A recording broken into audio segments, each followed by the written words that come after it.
গোটা রাজ্য জুড়ে চুরির উপদ্রব এখন নিত্যদিনের ঘটনা হয়ে দাঁড়িয়েছে। আগরতলা শহর থেকে শুরু করে গোটা রাজ্যের আনাচে কানাচে চুরিরা ছড়িয়ে ছিটিয়ে রয়েছে। পুলিশ হন্যে হয়ে খুঁজছে এই চোরদের। এরই মাঝে বৃহস্পতিবার এক বড়সড় সাফল্য পেল আগরতলা পূর্ব থানার পুলিশ। এদিন গোপন তথ্যের ভিত্তিতে অভিযান চালিয়ে আগরতলা পূর্ব থানার পুলিশ আগরতলা চন্দ্রপুর এলাকা থেকে গ্রেফতার করতে সক্ষম হয় দুই কুখ্যাত বাংলাদেশি চোরকে। পুলিশের এই সাফল্যে খুশি সাধারণ নাগরিক।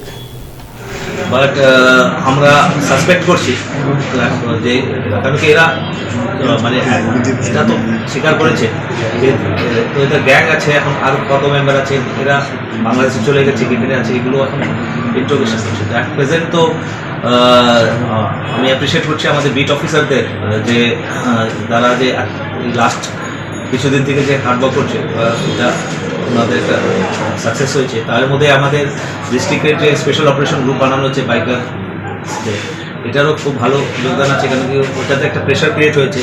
তো যখন আপনি প্রেশার ক্রিয়েট করবেন তো ইঁদুর বাইরে এসে যায়, এরকমই এটা হয়েছে।